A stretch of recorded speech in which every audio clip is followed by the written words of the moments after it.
महाभारत काल में पांडवों के भतीजे भीम और नागकन्या मौरवी के पुत्र घटोत्कच के घर एक दिव्य बालक का जन्म हुआ।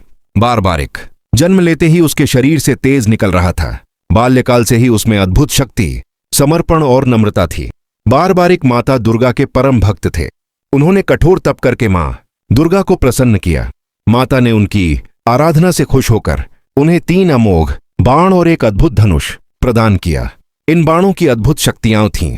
पहला बाण लक्ष्य को चिन्हित करता, दूसरा बाण शत्रुओं को बांधता, तीसरा बाण पलक झपकते ही सबका संहार कर देता। इसी कारण बारबारिक को 3 बाणधारी कहा गया।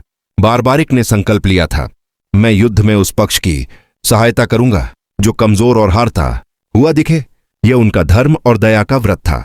जब महाभारत का युद्ध शुरू होने वाला था, बारबारिक भी अपनी माता से अनुमति लेकर युद्ध देखने और अपने वचन के अनुसार सहायता करने निकल पड़े। रास्ते में श्री कृष्ण उनसे मिले, लेकिन साधु ब्राह्मण के वेश में। कृष्ण ने बारबारिक से पूछा, तुम युद्ध में क्या करोगे? बारबारिक बोले, जो पक्ष हारता हुआ दिखेगा मैं उसी का साथ दूंगा। कृष्ण ने सोचा, यदि यही नियम उसने युद्ध में अपनाया तो विजयी पक्ष भी पल में हारता बन जाएगा और युद्ध कभी समाप्त नहीं होगा। धर्म की विजय असंभव हो जाएगी। कृष्ण ने उसके बाणों की शक्ति को परखना चाहा। उन्होंने चारों ओर पेड़ों की पत्तियों को छिपा दिया और कहा, इन सभी को अपने बाण से गिराओ। बारबारिक ने सिर्फ एक बाण चलाया। वह बाण घूम घूम कर सारी पत्तियों को काटता हुआ वापस तरकश में लौट आया। कृष्ण समझ गए कि यह योद्धा अतुलनीय है। कृष्ण ने बारबारिक से पूछा, तुम्हारे बाण इतने शक्तिशाली हैं, युद्ध में किस पक्ष को विजयी करोगे? बारबारिक बोले, जो पक्ष युद्ध में कमजोर होगा मैं उसी का साथ दूंगा। कृष्ण ने कहा, ऐसे में विजयी पक्ष भी पल में हारता दिखेगा और युद्ध कभी पूरा नहीं होगा। धर्म की रक्षा कैसे होगी?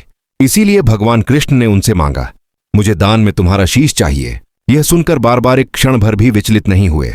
उन्होंने मुस्कुराते हुए कहा, प्रभु, यदि यह धर्म की रक्षा के लिए आवश्यक है तो मेरा शीश आपके चरणों में अर्पित है। बारबारिक ने स्वेच्छा से अपना शीश श्री कृष्ण को समर्पित कर दिया। सारा देवलोक इस बलिदान से स्तब्ध रह गया। कृष्ण अत्यंत भावुक हुए और बोले, तुम त्याग और वीरता में अद्वितीय हो। कलयुग में तुम श्याम नाम से पूजे जाओगे। तुम हारे का सहारा बनोगे। जिसकी कोई नहीं सुनता उसकी तुम सुनोगे। जो सच्चे मन से तुम्हें पुकारेगा उसकी मैं स्वयं मनोकामना पूरी करूंगा।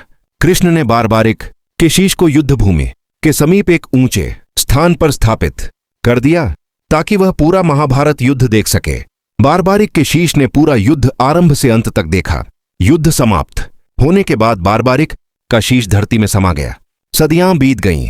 एक बार राजस्थान के खाटू गांव में एक किसान के खेत में हल चलाते समय एक पवित्र शीश निकला।